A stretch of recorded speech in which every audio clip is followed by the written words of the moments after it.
This podcast was produced by OAR FM Dunedin with support from New Zealand On Air. Kia ora, assalamu alaikum. Welcome to another episode of Headscarves and Good Yarns. Before we just jump into the juiciness that is this episode, just a quick disclaimer about my raspy voice. I was unwell a couple of weeks ago and sometimes my voice sounds like this, so hopefully we can run with it and y'all can stick with me because this episode is juicy. So this episode is talking about visibility and liberation and how they are not the same thing. And the reason why I really wanted to talk about this episode is because, you know, if you compare things, how they are now compared to maybe 5 or 10 or 15 or 20 years ago, the representation or the visibility of marginalized communities, or, you know, just voices or stories or lived experiences that aren't often heard or prioritized, that they're being seen more. I think it's interesting when you contrast that to the sense of liberation, or when you contrast that to, you know, the systemic or structural changes that are very much present. And I think it feels like there's been a lot of progress made because there is that increased visibility or representation. But I want to spend this episode kind of talking about the difference between the two and why it's important that, yes, we see that visibility, and even then that could definitely be increased, but how that's actually different to liberation, and how visibility isn't the same as freedom or isn't the same as systemic changes. So before we get into, you know, all the good stuff, let's actually set some guidelines for this kōrero and just have some basic definitions. So to me, visibility is about, you know, communities or identities or lived experiences or literal faces being represented in media or in campaigns or in positions of influence or in TV shows, in documentaries. And that sense of visibility or representation, I'm not trying to dog on visibility in this episode. I think it is a step towards something. It's a step towards that liberation, and having that visibility is so affirming. I mean, you know, there's still a lot of power there. Like, if little Amal had more Black Muslim representation or visibility in media, you know, maybe I could have grown up thinking differently about myself, or thinking about the things that I, you know, could aspire to. And I think that is very, very powerful. But when I'm talking about liberation or thinking about it, it goes much deeper than, you know, than being seen, because liberation is freedom to me. It's about being free from structural oppression, being free from the system, being free from tokenism, from harm. So it goes beyond being seen, because you're being heard, you have power, and you feel safe in the system. And I feel like I'm always quoting the Queen Bell Hooks, but Bell Hooks just always has the right thing to say. And borrowing from her words, the moment we choose to love, we begin to move against domination, against oppression. And oppression, oh my gosh, what was that Freudian slip where I said depression? I'm all good, guys. I meant to say oppression. But that quote, I think, really highlights why it is important to acknowledge that difference between visibility and liberation, why it's important that we keep pushing for liberation, because liberation is rooted in love, and it's not about being marketable or palatable, which sometimes representation or visibility, it can do that. And it's about being, loved for your wholeness and worthy of justice. And I think that wholeness and that sense of justice comes from that freedom that liberation gives. So to kind of like highlight the difference between visibility and liberation, I wanted to go through a couple of examples with y'all. Some of them very specific to Aotearoa, some of them are a bit more international, but I think going through these examples will highlight that difference between visibility and liberation. So, after the March 15th terrorist attack, Prime Minister at the time, Auntie Jacinda, and actually many, it wasn't just Jacinda, there were a lot of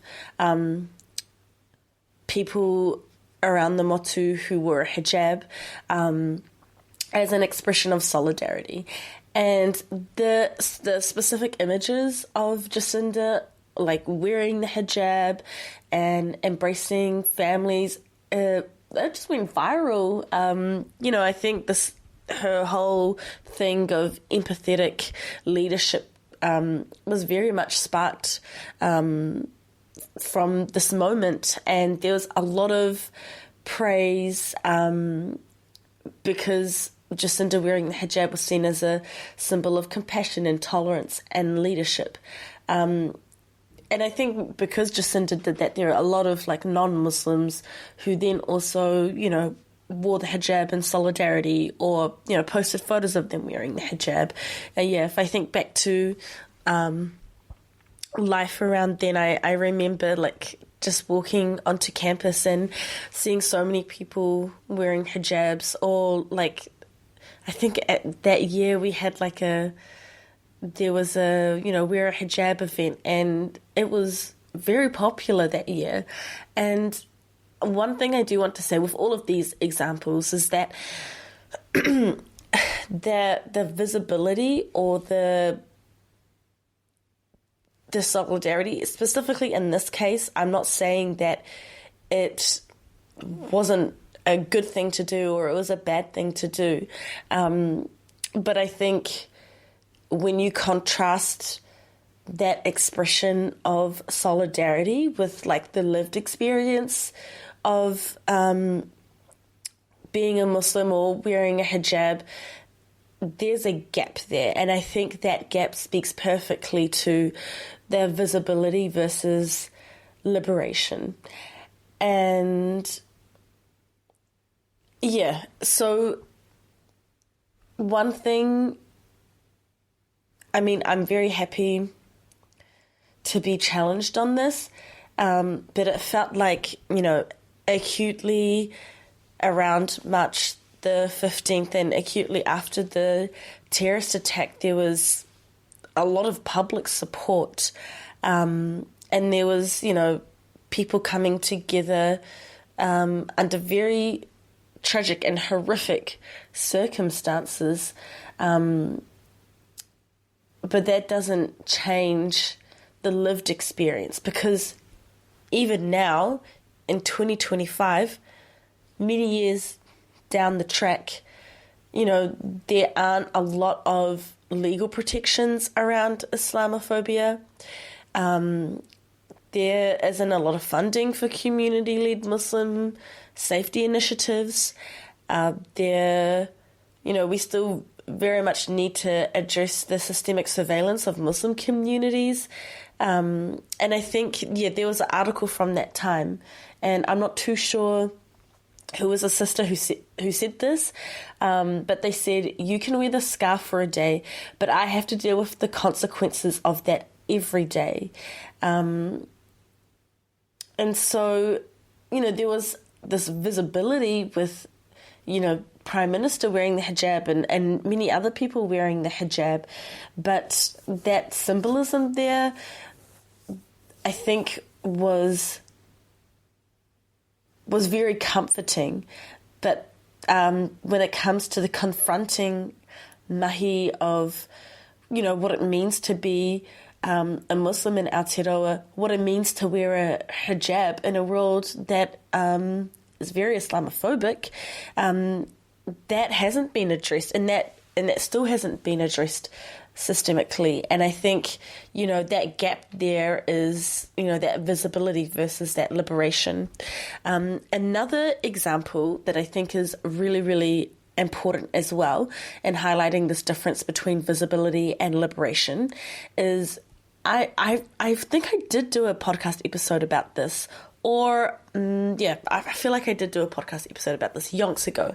But Stuff Media's apology to our tangata whenua. This happened back in November 2020, and Stuff is like one of our country's largest media works, and they issued a really public apology for its, historically racist reporting on Māori, and they released this report, and this report was the launch of a project called Our Truth, Te Amato Pono. I really hope I've said that correctly. Again, if you are listening, feel free to correct me. Let's keep it cute. Let's keep it right. If I said it incorrectly, please let me know. And, this report was kind of outlining how Māori have been portrayed in the past, 160 years, and, how Māori have been portrayed through a lens of crime and just all the negative stereotypes. And before that point, there had never been an apology like this for any mainstream media. And so, and the project was kind of framing in a way to apologise for what had happened in the past, and then moving forward we're, stepping into bicultural journalism. And this apology was huge because it very much was powerful, and it was necessary. I think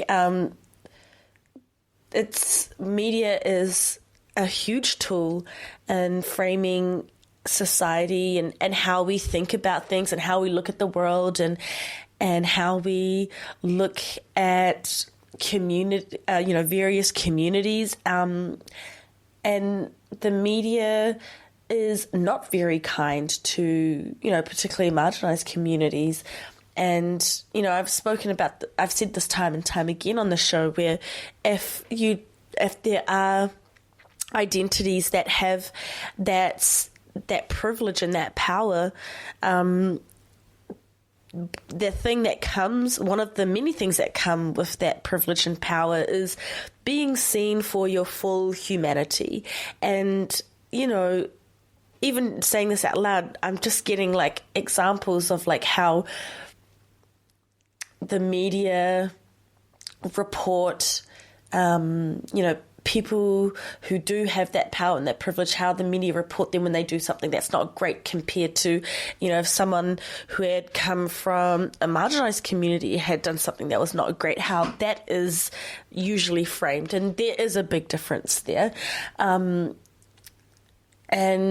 I think, the media has done some harm in reinforcing really harmful stereotypes. And so I think, for Stuff to apologise like that, it was a huge deal.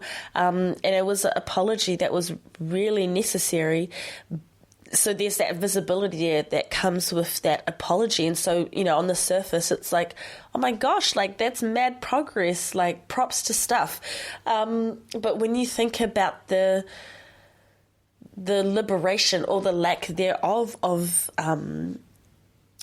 liberation is very, very interesting because an apology was made, but there was no like immediate structural changes to, you know, hire or promote Māori journalists.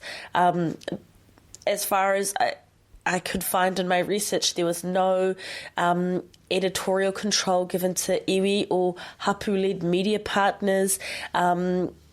There was not a huge like reallocation of funding to support Māori-led storytelling institutions. So, you know, so there's this apology, but there's no systemic redistribution of power in media. So there's no liberation there. And also, since time has gone on, I mean, this apology was almost 5 years ago now, there's been no change in dominant narratives there. You know, despite the apology, there are many academics and commentators that would say that the coverage of Māori still is framed around those negative stereotypes, where it's framed around crime or truancy or poverty, you know, rather than whakapapa or community strengths. And there was another thing as well that I thought that was really interesting, where, you know, often these apologies are, you know, can be quite performative, because I found this really interesting comment by Tina Ngata from Ngāti Porou, and she pointed out that Pākehā apologies often, you know, act as like a reset button, asking for that forgiveness, without ceding control. And so, again, there's this gap there between visibility and liberation, because that is very cool that apology was made in the first place. But that apology has not come with any major changes of structure or power. Then it just kind of becomes this symbolic, performative apology without the liberation that comes with it. And on the theme of apologies, another example, also from a couple of years ago, let's flash back to August 2021, and the New Zealand government issued an official apology for the dawn raids of the 1970s. And, you know, during the dawn raids, Pacific peoples were aggressively targeted, searched, and deported for overstaying visas, even though, many overstays were Pākehā, and Jacinda Ardern, then Prime Minister, apologised. This apology was televised.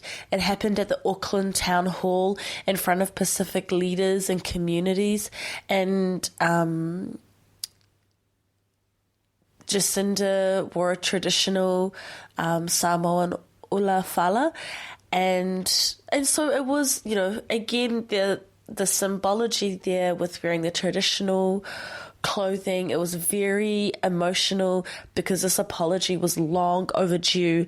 So again, that apology provides that visibility, right? Because by apologizing, it makes the plight of Pacific peoples visible. Because the apology basically said, like, yo, we're sorry. And it acknowledges that during the dawn raids that the Pacific peoples were victims of systemic racism. But again, there's that gap there between the visibility and liberation, because even after the apology, the government continued to deport Pacifica overstayers. And, you know, of course, this prompted, like, public outrage. The people were not happy, and there were accusations of hypocrisy. There was also no amnesty granted. So there was a lot of advocacy from Pacific peoples, community leaders, the Green Party for an amnesty for overstayers, especially, you know, people who had really deep roots here in Aotearoa, but as far as I could find in my research, this was not granted. And, you know, there was no meaningful policy shift that followed this apology. And so it's not, like, it shouldn't, the visibility, I feel like, there's that lack of accountability because it's very easy to acknowledge the harm, and that is very comforting, right? But the confronting mahi is looking at what does redress look like, and the system still continues to criminalize specific peoples. So then, you know, what it makes the apology performative, and again, there's that missing gap. There's that gap, there between visibility and liberation. And so I think that's really, really interesting. And another example that has, I feel like my mind always returns to time and time again when I'm having this conversation, the visible increase in Asian representation in pop culture. Because I feel like over the past, like, maybe 5 to 7 years, there's been like a big wave of movies and TV shows that have predominantly Asian cast, or it centers around the Asian experience or the Asian culture. And I think that is really cool and very interesting.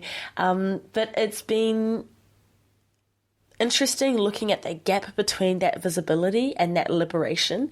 But let's start with the visibility. So, you know, I feel like it all low-key started with Crazy Rich Asians back in 2018.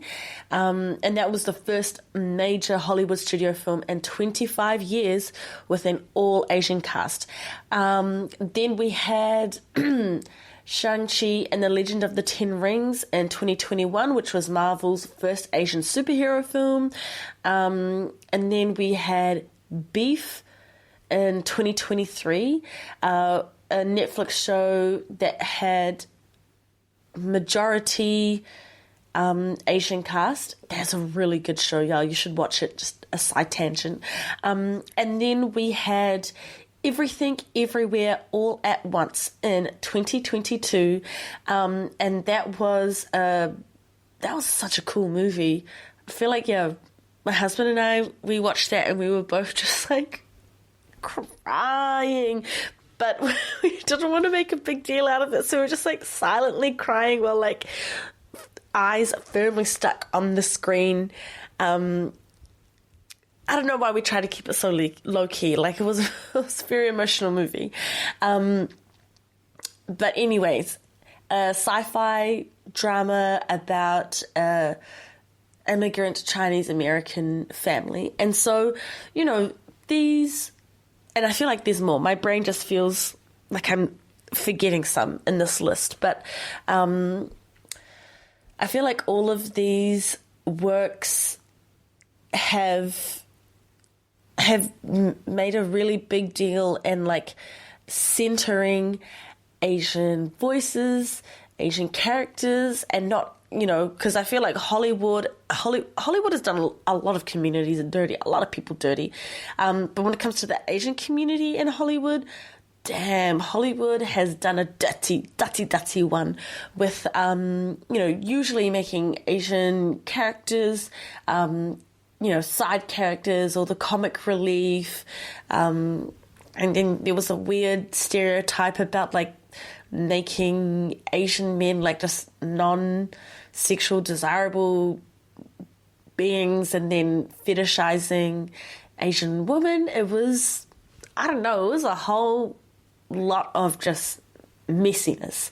But I feel like with these works that have been coming through in pop culture the past 5 to 7 years, it kind of does breaks those stereotypes, and it centers the Asian community in a way where it offers a nuance, and it doesn't make the Asian community or Asian voices or the Asian experience invisible. It definitely gives that visibility. But I think the reason why I bring this up is that that visibility and that representation is so empowering, but just because there is that representation, we can't get that twisted with liberation, because representation or visibility does not automatically mean safety or justice or equity or liberation for the Asian communities. Because if you think about it, the past 5 years or ever since COVID, there's been a huge surge in hate crimes against the Asian community. There's been a huge increase, unfortunately, in anti-Asian violence. Literally, people were being attacked in public. It was awful. And so that representation did not protect people in the streets. I couldn't find where this quote had come from, so take it with a grain of salt, but from my research and from what was happening at the time, I 1010% believe it. But hate crimes against Asian Americans, I don't know if it was all of America or particular states, increased by over 150% in 2020 to 2021, which is wild. Another way that visibility does not equate to liberation, and I thought this one was really interesting, and this brings class into it, particularly with the movie Crazy Rich Asians. It was, yes, it was an all Asian cast, but it was centered around the wealthy, the elite, and that doesn't capture everyone's experience, particularly for working class migrants. And so instead of focusing on that, structural marginalization, because we need to understand that, yes, there is different powers and privileges distributed among race in the world that we live in the system that we live in now. But another system that is very much present as well is class. And I think I've said this before on the podcast, but for example, I feel like I can only comfortably speak for my the identities that I can claim. There's a very big difference between me and, oh my gosh, who can I think of? Me and the Williams Tenner sisters. Okay, yes, there will be some, if there's a Venn diagram, there will be some overlapping between their circle and my circle, because we share that identity of being black. But actually, there's not going to be a whole lot of overlap, because the difference in class is insane, and class is a huge influence on the power and privilege that you have and how you experience the world. And I think, Crazy Rich Asians, yes, it had an all-Asian cast, but it was the story of the wealthy and the elite, and that's not everyone in the Asian community. And I think, there was some critique of that towards beef, which was, centered around middle class anxieties and thoughts and feelings, etc. And that doesn't really focus on structural marginalization. And so this representation or this visibility is not the same as liberation, because people don't just need presence, but power is needed too. Another thing where this increase in visibility doesn't translate to liberation, let's talk about the model minority myth, right? Because when it comes to visibility, or Asian visibility in success stories in media, it does have the potential to reinforce the model minority myth, and that makes it harder for working class Asians to speak up about poverty, for Asian migrants to be seen as vulnerable or oppressed. It also makes it harder for other communities of colour to form that sense of solidarity. And I think true liberation would just shatter the model minority myth, and it would build that solidarity towards upward mobility for all of y'all. And I think another thing, especially this isn't specific to just the Asian community. I think when it comes to any kind of representation, just because there's that visibility, it doesn't automatically mean that there will be cultural or intergenerational healing in real life. Like, I feel like, again, I can only comfortably speak for my own communities, but over the past, again, like 5 to 7 years, there has been an increase in like just Muslims and Muslim communities in pop culture. And some of the shows, or, the documentaries, or, whatever I've watched, they talk about things like mental health. They talk about colonial trauma. But just because it's brought up in these shows, it doesn't actually translate to any healing in real life, because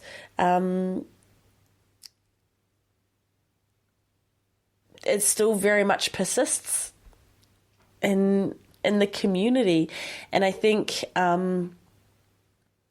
especially when these shows are made, and most of the time it's mainly white audiences consuming the stories, it doesn't actually change the structure within the community. It doesn't make it any more easier to talk about these things in the community. And again, I think it's that the difference there between comforting versus confronting. And I think, again, I've got to quote the Queen, Bell Hooks, that representation is a hot issue only when it does not challenge the system. And that makes sense, because shows that are more comforting to watch, or media that is more comforting to consume, like Crazy Rich Asians, it gets more hype than books like Pachinko, which was about Japanese-occupied Korea, because that is hella confronting. And so, I think the visibility of Asian faces on billboards and movies and awards and books and TV shows, just all forms of media, it is important, and it is powerful, especially, after a long time of erasure and silencing and stereotyping. That is powerful, but that visibility does not translate to liberation, because that visibility has not meant more safety in public spaces. Visibility has not meant immigration justice. Visibility has not dismantled the model minority myth. Visibility has not uplifted all parts of the diaspora. Visibility has not addressed the anti-blackness or the casteism or the Islamophobia, or actually you can insert all of the isms in here within Asian communities. And so I think it's really important that we celebrate that visibility. Sorry, y'all. But think about, is there liberation that comes with it? And I think it's important to understand that visibility is important because it's symbolic. That is empowering in itself.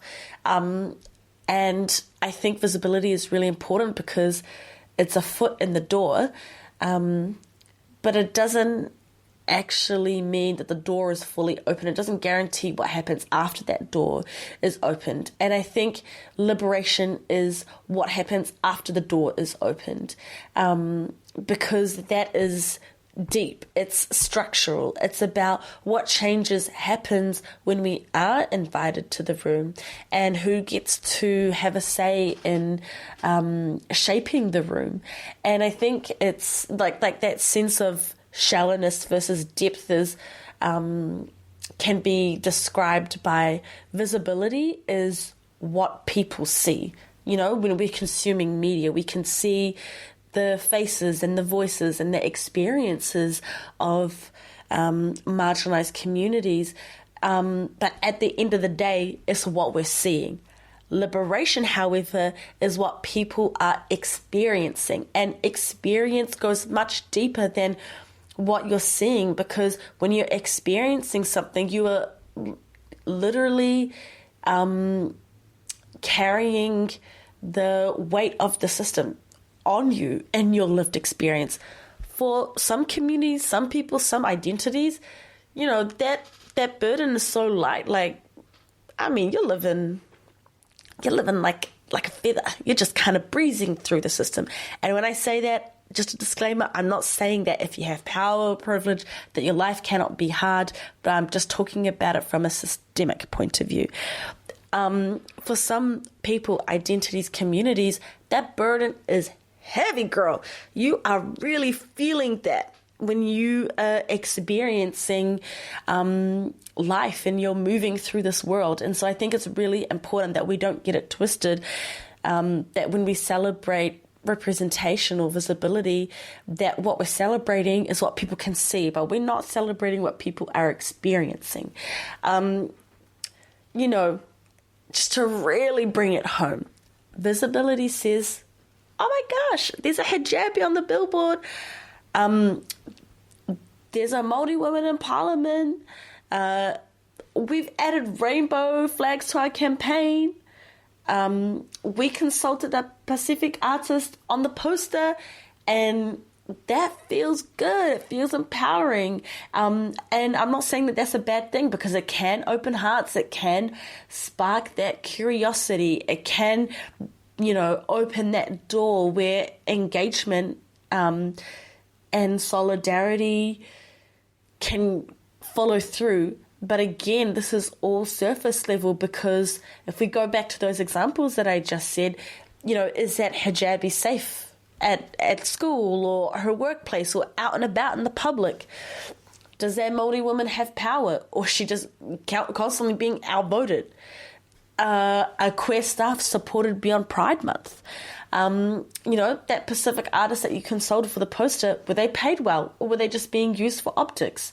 So I think it sounds like I'm really hating on visibility, and that's not the case.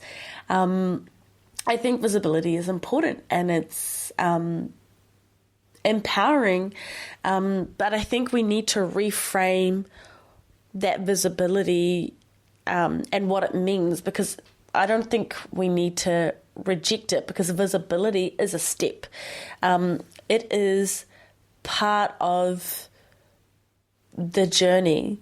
You know, visibility can mean a lot, and that meaning can be different. You know, for example, if you are part of a community or identity where there isn't a lot of representation, to have that representation is powerful. It can be empowering. It, it can give you that green light to be like, yo, this is for me, or I can do this.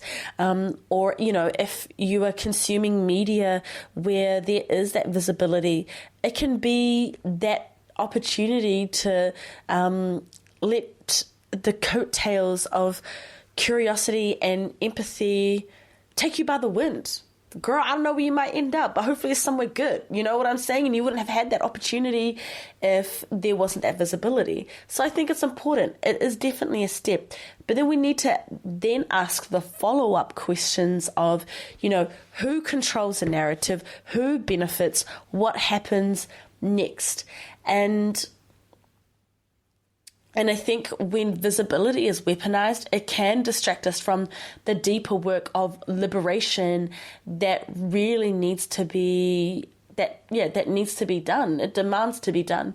And I think and this is where I'm like, okay, we need to get real about this, because we're living in a world now where diversity and inclusion have become such like pop words, and it's become like so popular. It's very easy to be like, well, what actually is happening here? It seems like the fact that you even have like someone who's there for diversity and inclusion, that like ticks the box, but the work needs to be done. The work demands to be done.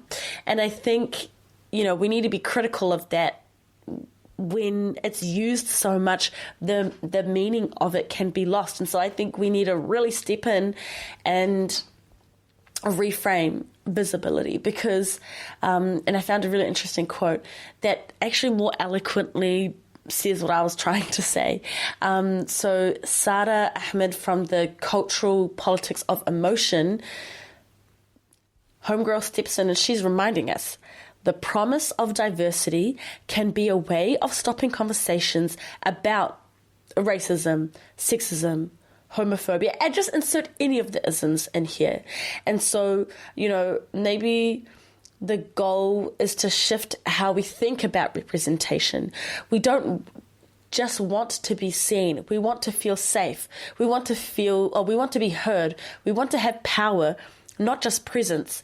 That's the kind of representation I'm holding out for. And I think that reframing of representation, when it goes beyond just being seen, when it goes to the point of like, we want to be heard, we want to be safe, we want to have power, not just presence, being safe, being heard, having power, that changes how you experience things. And that's where liberation lies, not just being seen.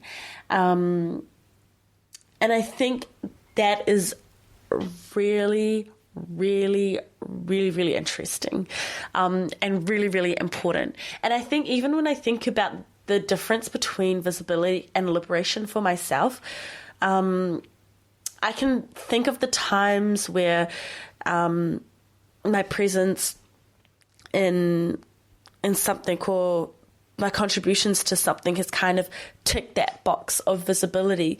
And I'm not saying this is for every single time I'm asked to participate in something, and I'm not shading anyone out here.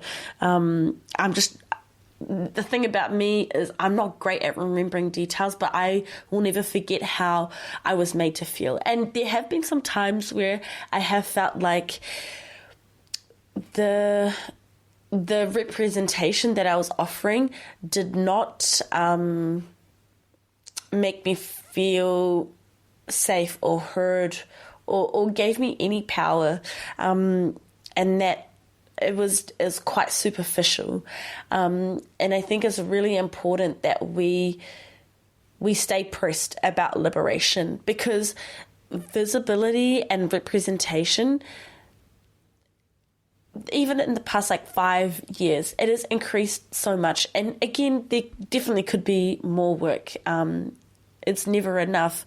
But I think when you see that increase, it feels like there has been progress, but we still systemically and structurally have a long way to go. And it's something that you do hear quite a lot. You hear of people who are very critical of feminism, like, well, you're your board leaders now, or women at this and women at that. You see more women in places. Like, don't y'all have enough? Like, that's kind of the implication. I feel like I've heard that in my personal life, but also just out and about and in the media. You do see it everywhere.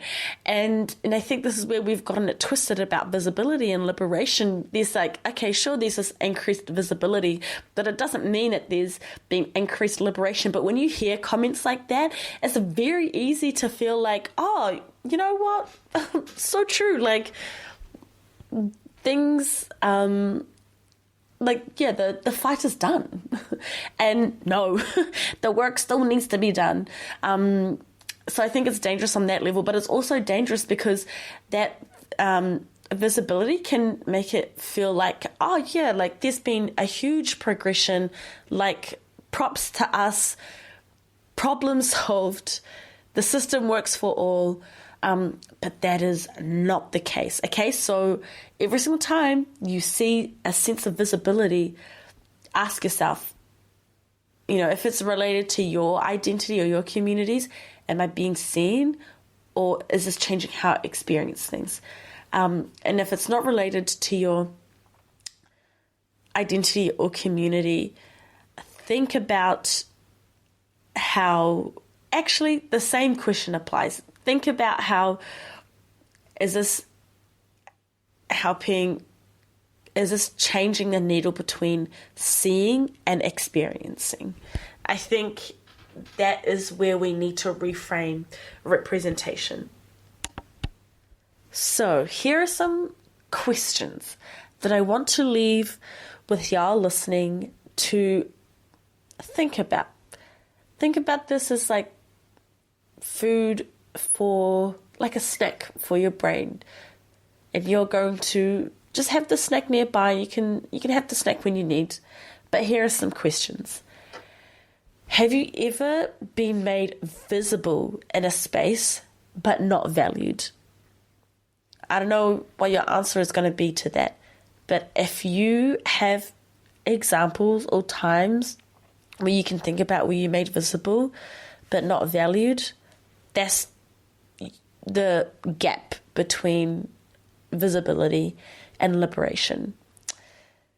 And if we reframe representation to not just thinking about identities or people or communities being seen, if we want that representation to mean people feel safe and heard and have power, on the back of that reframe, what would need to change in your workplace or school or community to move from symbolic inclusion to real equity? And I think this last question is very, very important.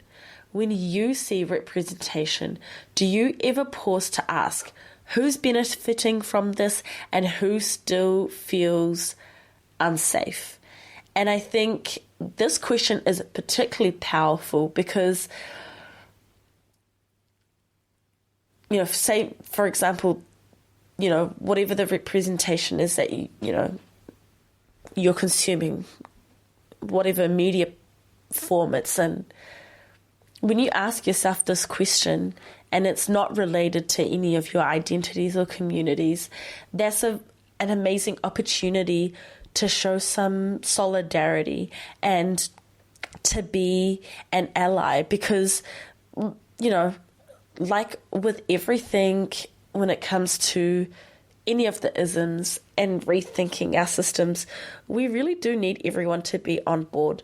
And so I think this question is really important because regardless of, in that specific instance, whether you're being represented or not, you're asking yourself, who's benefiting from this and who still feels unsafe.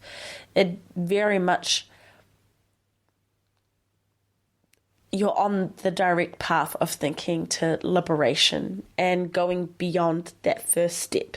And I don't think we have many opportunities in our day-to-day life to think about representation on a deeper level, because the visibility feels so good and it feels so amazing. It's really, really easy to kind of stop there and not think about the liberation that should follow that representation. And I think a really good way of thinking about it is that representation can start conversations, but liberation changes lives. So I think it's really important that we push for the kind of visibility that's backed by safety and equity and systemic change and structural changes, because otherwise there's that real danger there that representation can just stop and be a spotlight moment as opposed to an opportunity for change. Thank you so much for tuning into this episode of Headscarves and Good Yarns, and catch you for the next one. Thank you for tuning in into another episode of Headscarves and Good Yarns. To keep spinning the yarns, let us know your thoughts.